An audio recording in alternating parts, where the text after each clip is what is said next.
Hello, good morning friends. Welcome to my channel Lalu Blogger. আজি মই আপোনালোকৰ ওচৰলৈ এটা ৰেচিপি আনিছো। ৰেচিপিটো হৈছে মগু মাহৰ ডালি। আমিতো মগু মাহৰ আসলতে প্ৰসাদহে খাওঁ, কিন্তু মই আজি আপোনালোকক ডালি বনাই দেখাব বিচাৰিছো। আহকচোন আমি ভিডিওটো আৰম্ভ কৰো। মই ফলা মগু লৈছো আৰু এই ফলা মগুখিনি মই গোটেই ৰাতি তিয়াই থৈছিলো আৰু এতিয়া মই বাকলিখিনি অলপমান সফা কৰি লৈছো আৰু এতিয়া মই এই ফলা মগুখিনি সিজাই লম। এয়া মই কুকাৰত দি লৈছো। এতিয়া মই ইয়াত পানী দি লৈছো আৰু দি দিছো সোৱাদ অনুসৰি নিমখ। এয়া এতিয়া ঢাকনি লগাই দিছো আৰু এয়া গেছ অন কৰি মই এতিয়া কুকাৰটো বহাই দিছো।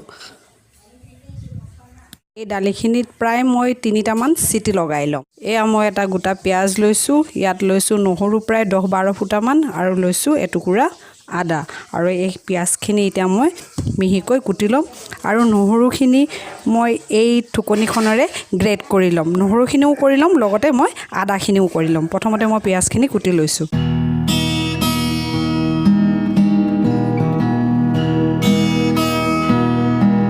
নহৰুখিনি গ্ৰেট কৰি লৈছো। পিয়াজখিনিটো মোৰ কুটি হৈয়ে গ'ল।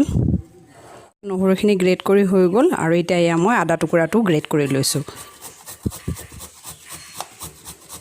এতিয়া এই মছলাখিনি ৰেডি হৈ গ'ল আৰু গেছত কেৰাহী বহাই দিছো আৰু কেৰাহীখন গৰম হ'বলৈ দিছো। কেৰাহীত তেল বহাই দিছিলো আৰু তেলখিনি অলৰেডি গৰম হৈ গৈছে আৰু ইয়াত এতিয়া মই দিম পাঁচফোৰণ। লগতে দি দিছো শুকান জলকীয়াখিনি।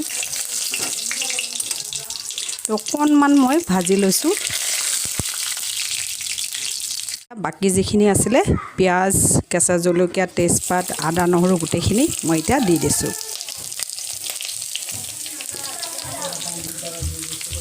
আৰু এইখিনি এতিয়া অকণমান মই ভাজি লম। এতিয়া মোৰ পিয়াজখিনি ভাজি হৈ গৈছে আৰু ইয়াত মই এতিয়া দিম হালধি দিছো মই আধা চামুচ আৰু দিছো মই নিমখ অলৰেডি মই দিছোৱে, কিন্তু কম হ'ব বুলি ভাবি মই আৰু অলপমান দি দিছো। আপোনালোকো ঠিক তেনেকৈ দি ল'ব সোৱাদ অনুসৰি নিমখ। এতিয়া মই ডালিখিনি এয়া তেলত মই দি দিছো।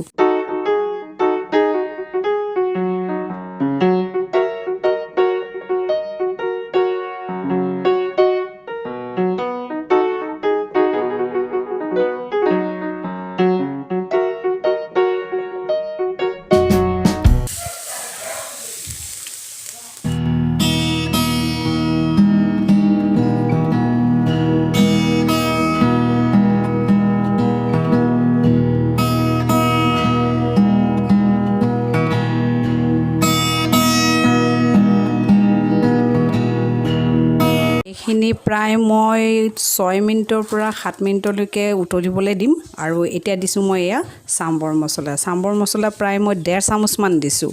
আপোনালোকো ঠিক তেনেকৈ দি ল'ব আৰু এতিয়া এইখিনি মই মিক্স কৰি দিছো।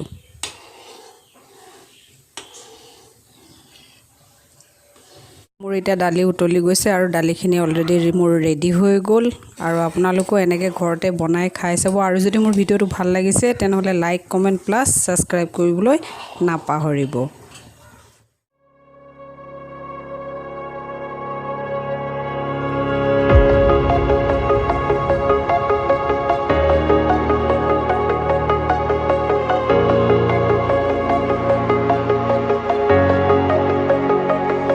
Breathe in the air, the light that surrounds me.